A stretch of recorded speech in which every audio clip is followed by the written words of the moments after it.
All right. Well, so last week in the 14th century, the main person we talked about was John Wycliffe, who was at Oxford. He's really a kind of a forerunner to the Reformation, and he wrote these books on the Eucharist, on the church, and really in the 14th century began to push back against what he saw as issues with the papacy, issue with transubstantiation and sacraments, and really started to get a following. The Lollards, we talk about them, those are the mumblers. That was the Lollards means mumblers. So they were persecuted, and one of his followers was executed. Then we also talked about, from the other spectrum, we talked about William of Ockham. So today we talk about Occam's razor. Take the simplest alternative between two alternatives, essentially.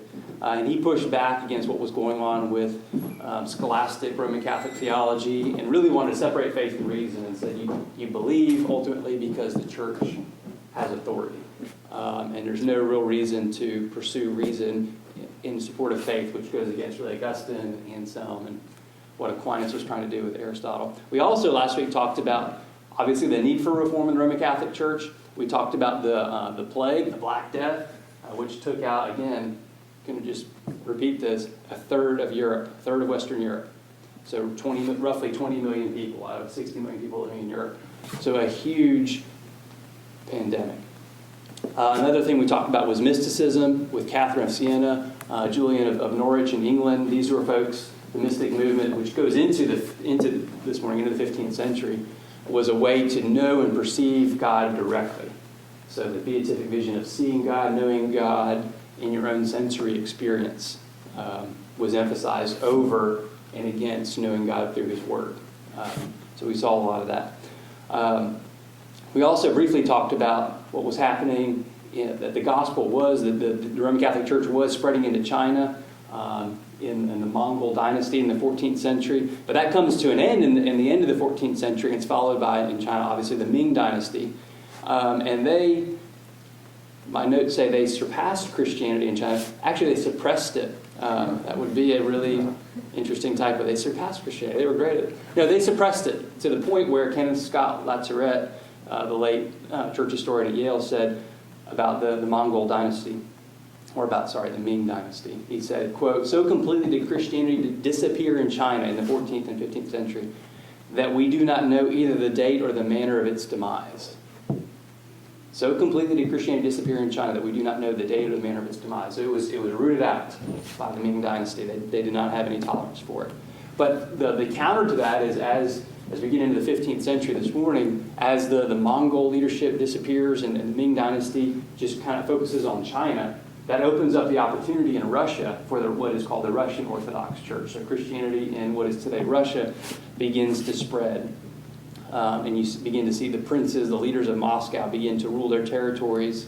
And officially in 1480, the Duke of Moscow, Ivan III, declared full independence and claims to be a successor to the Byzantine emperor, has the eagle as a sign of his power. So in Russia, while China begins to really root out Christianity completely, the Russian Orthodox Church begins to flourish with the collapse of the Mongol dynasty. And then you'd see throughout Russia, different monasteries would really propel Christianity. And so a monastery would show up and that would bring some merchants, some artisans, some people who would gather around it, and you'd have a small little village that would be attracted around a monastery. Also, kind of leading up to our century this morning, in the 14th century, the context is the Muslims continued to conquer. And so in 1329, they took Nicaea. So Nicaea is the place where we had the Council of Nicaea. We talk about the Nicene Creed each Sunday morning.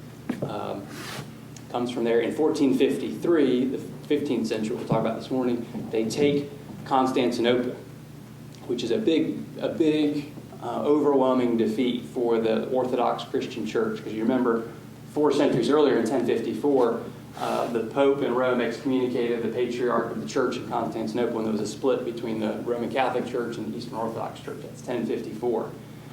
Now here in the 1450s, with the Muslims coming into Constantinople, they actually do take it over and conquer it in 1453. And they convert this great church, St. Sophia Church, that was built by Justinian 9 centuries earlier. They convert it to a mosque. And so you see Christianity really on the run in that part of the world. And it's interesting, before we jump into the people of the 15th century. When the Muslims came in, the night before they had their final assault on Constantinople, and were going to take it over, the emperor, Byzantine emperor, and the patriarch of Constantinople, and some of the wealthy, what they called nobles, gathered in St. Sophia for the sacrament of the Lord's Supper, for what we call a Mass in the Roman Catholic Church. And so they had this one final service, and then the next day they went to war, and the emperor was killed in war.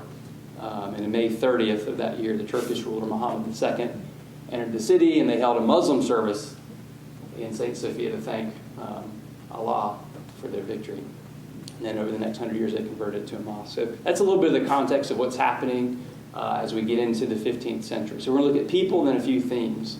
And really the main person, we mentioned him last week, the main person is John Huss, or John Hus, who lived and taught in what is today the Czech Republic, Prague. And so in 1403, he's ordained a priest in the Roman Catholic Church. He's lecturing on a guy we talked about 3 weeks ago, Peter Lombard, his book, The Sentences, which is kind of one of his early systematic theologies in the Roman Catholic Church. So he's a professor, he's a priest. What's interesting here is even his enemies, the people who did not like him, as he began to slowly speak out about what was happening in the Catholic Church, even they tried to dig up dirt. That's nothing new in politics or in religion, right? Even they could not find any dirt on this guy, which was usually easy to find something on somebody. But they couldn't find anything. This guy seems to be, by all accounts, a man of integrity. He was upright. He lived as he taught. And he was a scholarly guy, preached in Latin and in the Czech tongue. And he's teaching and preaching and lecturing at a time when there's a growing sense of nation states. We'll talk about that in a minute. But there's a growing patriotism in what today we call the Czech Republic, in the area around Prague. And so people are beginning to follow him because he's preaching in their language, and he's one of them. And so there's this association with John Huss that is theological, but also, hey, he's one of our guys. He looks like us, he talks like us. And so John Huss begins to, in the early 15th century, denounce the evils of the Roman Catholic Church. And he comes out, he's not as outspoken as Wycliffe, like we talked about last week. But he makes a couple things, and his main point is Christ is the foundation of the church, the head of the church, not Peter. So when Christ said, upon this rock I'll build my church, that's not a statement about Peter. And that is a traditional Protestant view. That's not about Peter. It's about the statement. This is the foundation of the church. And Peter's going to be helpful in building the church. John Huss will then say, oh, by the way, many of the popes have been heretics. And that's usually a good way to get yourself arrested in the 15th century. So he begins to say, Christ is the foundation of the church, the head of the church, not Peter. And some of our popes have been heretics, false teachers. He backs it up. He's not just, yelling and screaming. He's actually backing it up with, here's what happened historically. The context of what he's teaching is, in 1382, Richard II of England married Anne of Luxembourg, who was a sister of the king in Prague, of Bohemia, what they call Bohemia, Prague. So my point there is there's a close connection between Prague and England based on this marriage of Anne and Richard II. And Anne had high character, and she went to England and brought copies of the English Bible with her. And it begins to build this bridge between Prague and England with theological writings. So Wycliffe essentially is being taken to Prague, Czech Republic, and people in what we call today Czech Republic, Bohemia then, are starting to read this guy from Oxford who died a few decades earlier. So that's the connection, is through this marriage between Anne of Luxembourg and Richard II. And so by the late 1380s, John Wycliffe is being read in Prague. And so Huss is reading him. He likes what he's reading. Again, Huss did not follow him all the way in his teachings. Wycliffe was more of a champion of what would later be the Protestant movement. But Huss is beginning to read it and says, this is really good stuff. And as he's preaching and teaching this in Prague, the local archbishop obviously does not like this because he's speaking out against the Roman Catholic Church. And so the local archbishop there in Prague goes to the Pope and gets a decree from the Pope ordering John Huss to surrender all of Wycliffe's writings, basically trying to silence John Huss. And this is Pope John the 23rd who gives this decree. Well, Huss complies but continues to speak out and begins to speak out even more specifically, and this is a foreshadowing of Luther, begins to talk about the indulgences being sold in Prague. And again, indulgences are basically you pay the church some money and you get access to what is called a treasury of merit, a church's treasury of merit, the church. That Christ did a lot of really good things and the saints did a lot of really good things, so there's this kind of big bowl of good works. I mean, I'm putting it in real simple terms, but it's called a treasury of merit, and if you pay, you get access to that, and that reduces your time in purgatory. Again, if you have a copy of your Bible, you won't see that anywhere in there. But it's a good fundraiser. It's a good fundraiser. So he speaks out against that. And that'll be the main issue we'll talk about with Luther, that Luther really hits on. Luther doesn't initially hit out on the popes or anything like that. Initially, his main issue is indulgences, because it's a tax on poor people.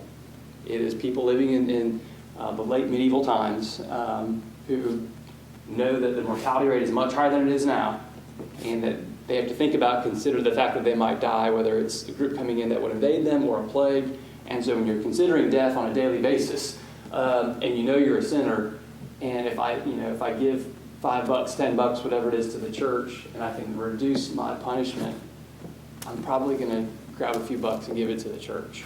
And so Huss is speaking out against that, and that doesn't go over well at all. He's excommunicated and leaves Prague in 1412. A couple years later, we talked about this briefly last week, the Council of Constance in 1414 to 1418, a Roman Catholic council where they ended the schism of the papacy. Remember, there were 3 popes, 3 guys that claimed apostolic succession.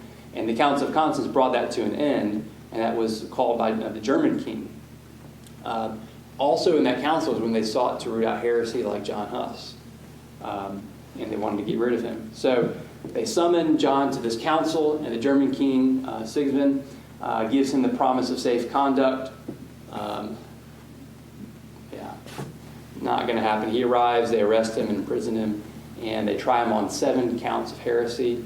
One was the assertion that Huss had made that if a pope or a bishop is in mortal sin, he is not a pope, he is not a bishop.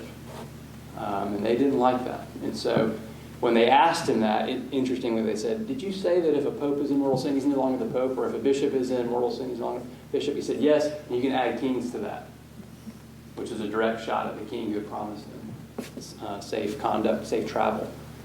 He said, kings too, they're no longer a king. And there you see a little bit of political foreshadowing of some things that will happen really in the 18th century. The right to rule yourself.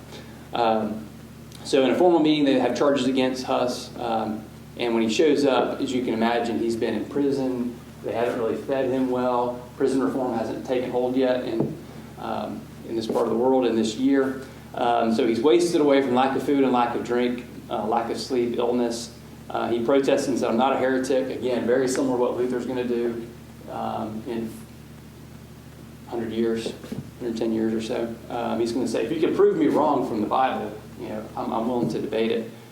They weren't interested in that. And so he's condemned, and on July 6, 1415, John Huss is burned at the stake. And his last words that they heard were, Lord, into thy hands I commend my spirit. Martin V was the pope responsible for that.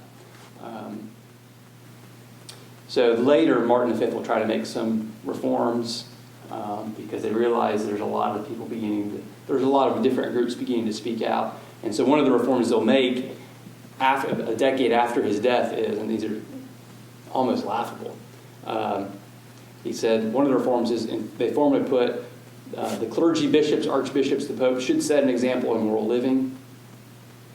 You'd think that would be part of the job.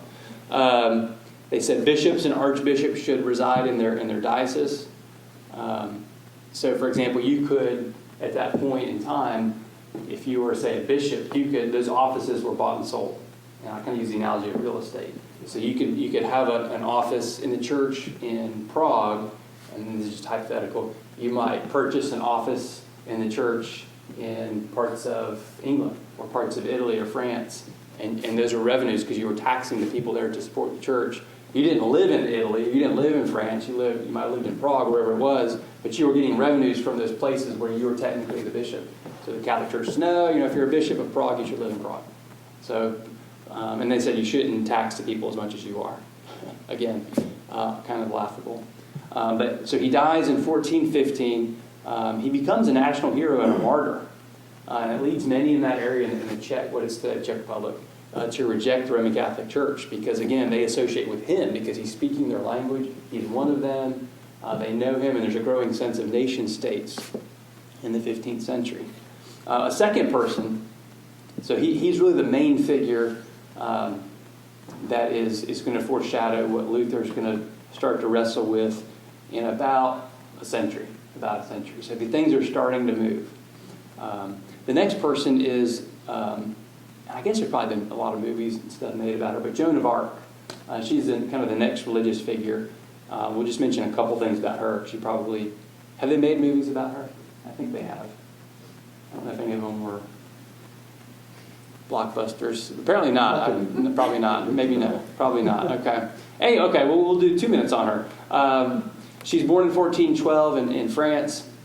In her teens, again, this is the mystical movement. In her teens, she begins to claim, and I'll leave it to you to research and study and come to your own conclusion. She begins to claim that she's hearing the audible voice of God and seeing God, having mystical experiences where God is calling her to something special. Could be true. I don't know. You'll have to research that yourself. So very much the similar mysticism of Catherine of Siena, Julian of Norwich in England. And she's having these visions. This is during the 100-Year War with England and France. Again, I wish Edward was here so we could discuss this a little bit. This is an interesting period for England. And so King Henry V, with the evil English, is invading France, right? And so the French are beginning to sense some more nationalism and to fight against the English. But Charles VII, he's later going to be called Charles VII, is a weak French leader. Not a strong leader, and that opens up a vacuum of power, really, for Joan of Arc to claim some authority and power and to say, hey, we need a leader, and she becomes that leader. And she believes she was called by God to be that leader. And so she goes and meets with what will later be Charles VII, and he says, okay, I'm a little reluctant. All right, go for it. Go to war. So she goes to war, leads the French against King Henry VI. And again, you probably know some of this story. And they defeat the English. The French defeating the English. Again, I wish Edward was here for this. And then the French king is crowned Charles VII in 1429. A couple years later, so it sounds like a great story. You think, okay, Joan of Arc, she lived happily ever after. She moved to Florida, retired in Boca. That didn't happen. A couple years later, the English are always up to stuff, right? We know a few English people. They're always up to stuff. And so there's some English still in France, and she falls into the hands of some of the English allies in France in 1431 and sold to the English and tried in a church court, ecclesiastical court. And she's condemned on 12 counts by the church court. And the main issue they had was she claimed she was directly accountable to God, not the Roman Catholic Church. And they didn't like that. You're supposed to be accountable to your bishop, the pope, your priest, whoever. And she said, no, I'm doing God's work. And they said, no, you're not. And so they burned her to death. And she was 19. 19, pretty crazy. That's 1431. They threw her ashes into the river there outside of Paris. 25 years later, the French government, a little late to the scene, will review the case and say, yeah, she was Orthodox. She did a great job. A little bit late. And the French government did that only with permission from the Pope. So again, the reason I say that is, at this point, if you're living in Christendom, however you want to define that, everything goes through Rome. Everything goes through the Roman Catholic Church. And to speak out against it takes courage. And it takes the willingness to lose your life, which is something we could learn from today. The Roman Catholic Church has a monopoly on what's going on. So that's in 1431. Those are really the main people. At the end of the 15th century, you're going to have a couple significant people that are born, that are growing up. So Luther is born in 1483 in Germany. And we'll get to next week. He'll take center stage next week. We'll talk about him. But basically, Luther's going to grow up, and in 1510, he'll go to Rome for his first and last visit and see what's going on with the Vatican. And he's not impressed with the corruption, with the wealth, with what's going on there. And he begins to say, you know what, something's not adding up here. So that's 1483. January 1st, 1484, a guy named Zwingli is born. And Zwingli is born in what is today Switzerland. And he's kind of in today's Christianity. We all know Luther, for the most part. Calvin, kind of. outside of Presbyterian circles. Calvin's like, oh yeah, he was a bad guy, right? Didn't he burn someone? That's how people know Calvin sometimes. But one guy that's overlooked is Zwingli. He was born in 1484, and Zwingli really is the most militant of the Reformation leaders. We think of Luther as this kind of charismatic guy beating down the door in Wittenberg, Germany. Zwingli is that guy, ultimately. Zwingli is the guy who, we'll talk about next week, right or wrong in some areas, I mean, he is militant. I mean, militant. Like, grab the sword, let's go, that kind of guy. And Luther is not that guy. And Luther said, we'll talk about next week, Luther said something when he found out Zwingli died in battle as the Swiss were fighting for power in that area. Luther said, essentially, it'll take a special act of God for him to get to heaven. So there you see Luther just hatred of Zwingli because they disagreed on sacraments. So Luther said it'll take a special act of God to get Zwingli into heaven. Kind of a tough quote from Luther on that. So those are the main people. So Zwingli and Luther are born at the end of the 15th century. At the beginning of the 16th century is when they're old enough, they begin to write and speak out, and things begin to move quickly in continental Europe and also in England with the Reformation. So a couple themes here to talk about in the 15th century that are helpful to remember that really impact the shape of Christianity. The first is kind of an obvious one, but is the movable type, Gutenberg, the printing press. That begins to allow people like the Lollards that were followers of Wycliffe, followers of Huss and others, to not just have to rely on manuscripts and on writing, which was costly and slow. You could actually print things. And so that really by 1450, Gutenberg is really efficiently beginning to print stuff. And so it's going to take shape next week with Luther for sure. Luther is, I think, still to this day, either the most published German guy or one of the most, because they begin to print his stuff everywhere, and that begins to subvert the Roman Catholic Church.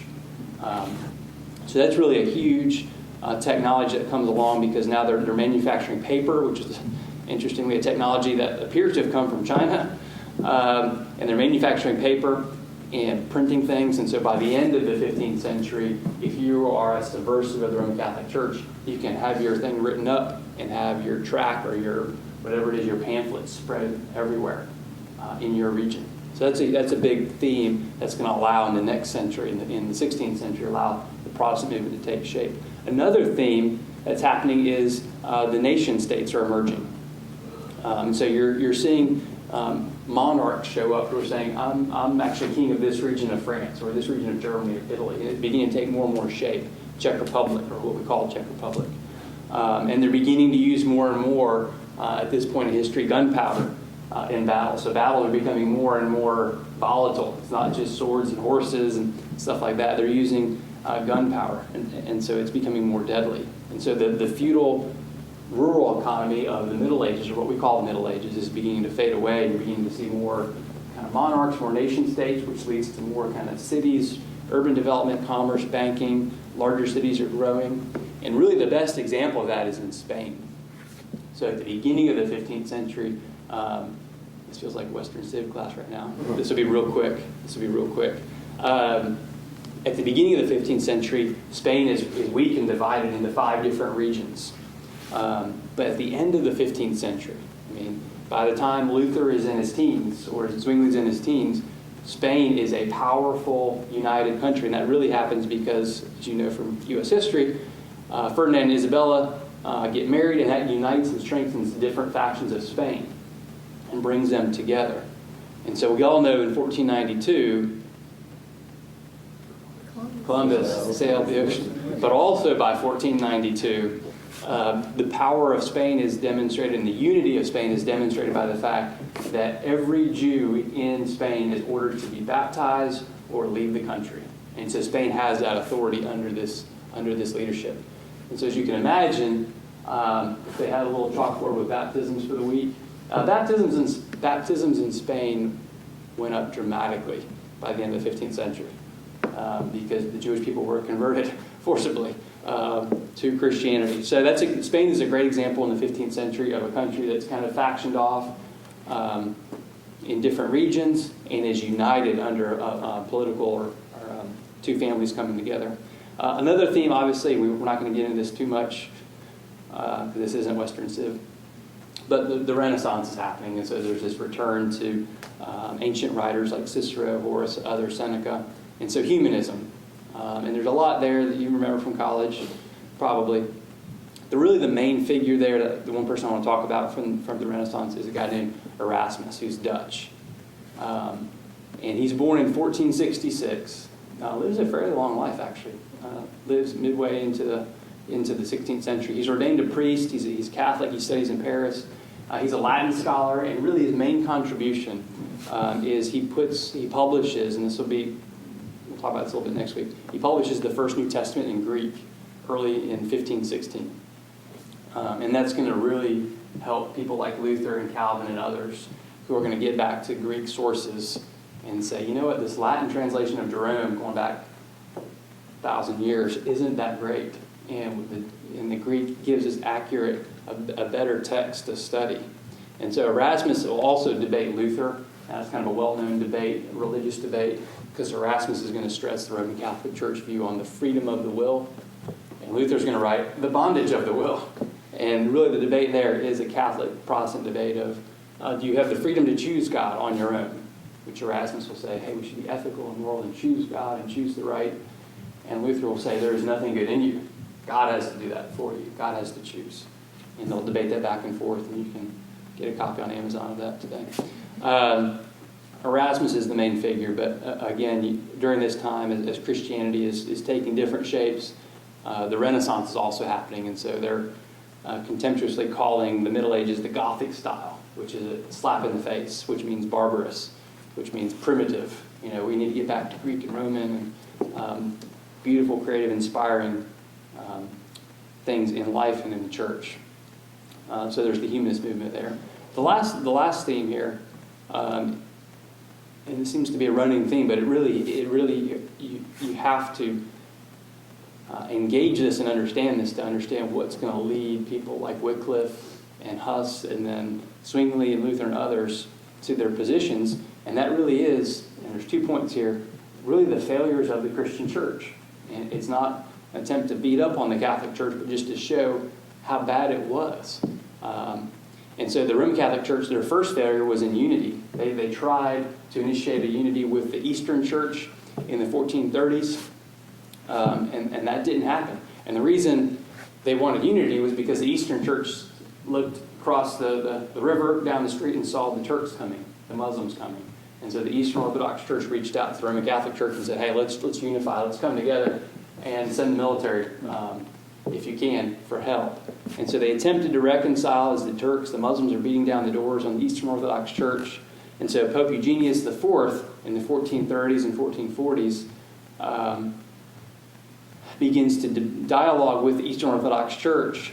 And really the issue of debate, one of the main issues of debate is the guy in Rome the head of the church?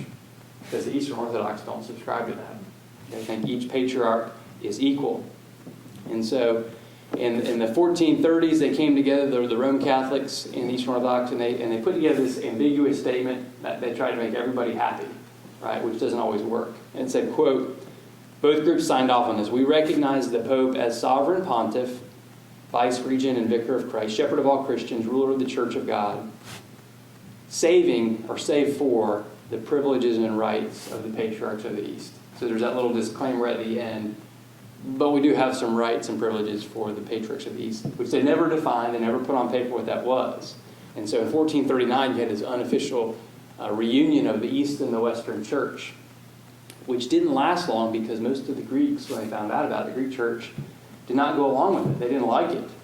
And many repudiated it. One guy, a patriarch of Kiev, so today is Ukraine, a guy, Patriarch Isidore, went back to his homeland and said, we reunited, and they put his church, his flock, put him in jail.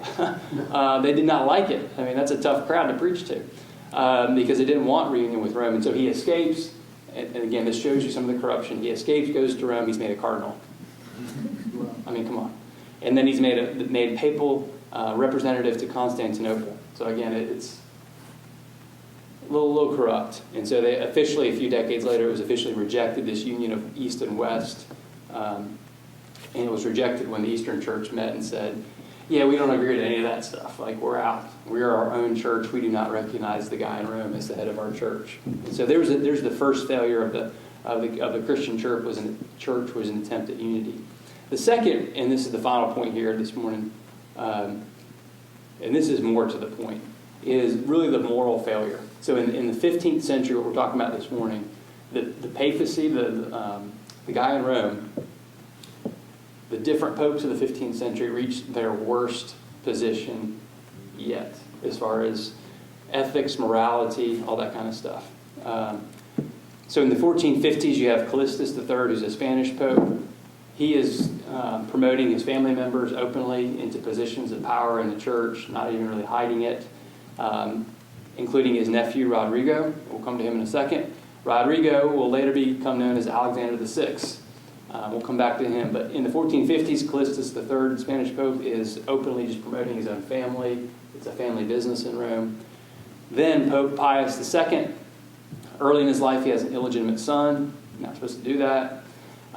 He's pushing humanism in the Roman Catholic Church from the Renaissance. Then in the 1470s, you have Pope Sixtus IV. Sixtus IV. A very confused man. He's the guy who builds the Sistine Chapel. It actually has his name on it. We call it Sistine Chapel, but it really is, it has his name attached to it. He hires Michelangelo. He tries to unite the West again. That fails. But he's focused more on art and literature, the Renaissance, not about moral, theological, ethical reform in the church. That's Sixtus IV in the 1480s. Then the next one is Pope Innocent VIII. Again, this guy is not innocent. Just to state the obvious, before he was ordained, he had just a few illegitimate children. Under his influence, the corrupt nephew, Rodrigo, will come to him in a second, gets promoted again and again, and this guy is selling church offices to the highest bidder, creating new offices, because that's new revenue, new lines of revenue for the company. And he appoints his illegitimate nephew to a church office. His last name is, or we could say his last name, Medici, which is a powerful family. By 8, this kid is an abbot, and by 12, he has several monasteries under his control because of his family connections. Okay, so you got a 12-year-old running the show, and many of the cardinals are living like princes. They're entertaining lavishly. They have mistresses. They gamble, which is definitely frowned upon. They hunt, which is frowned upon for the clergy. You're not supposed to do that. And then finally, the main guy, we mentioned him a minute ago, Rodrigo. Rodrigo becomes the worst. He has, he becomes Pope Alexander VI. He has 4 children by his mistress and 2 more kids by other mothers. He gives one son a church office at age 7. Later, this kid will become a cardinal because that kid's dad will be the pope. So you see what's going on here. It is pay to play. It is family connections. In 1492, not only is Columbus sailing and the Jews getting forced to be baptized, but in 1492, Rodrigo becomes Pope Alexander VI. And he openly, from everything I've read, openly gets that position because he just pays off the Cardinals, the College of Cardinals, and says, what's it going to take? How much money do you want, basically? And that's how he gets the position. He openly buys it in 1492. So a lot happens in 1492. Some sailing, some baptisms, and some Rodrigos becoming Alexanders and paying off cardinals. So, and then after that, it gets worse because he just shamelessly, openly promotes nephews, kids, cousins, whoever in the family. And so my point here is not to try to beat up the Catholic Church, but the point here is to show the corruption has gotten so bad in the teaching of the church, with indulgences primarily. It's gotten so corrupt with the open nepotism. It's my personal opinion here, it's become a pretty obvious business that's being run, where you just buy and sell offices. And there's been 2 centuries of people like Huss and Wycliffe and others speaking out against it, that it's going to take the printing press, nation states, and others to say, you know what, we don't want any part of this. This is total corruption. And that's what you see, just really gas on the fire in the 16th century when you have some pretty able-minded scholars. Luther is first and foremost a scholar. He is a very good scholar of the New Testament. And you're going to see people finally saying, you know what, all these factors come together for people to say, we don't want any part of this. This isn't, we're going to try to reform it, but it might be beyond reform. And we'll save that. Calvin's got some good quotes on that. We'll save that for another time. But anyway, I wanted to stop a few minutes early. Any thoughts or comments or questions or anything to discuss?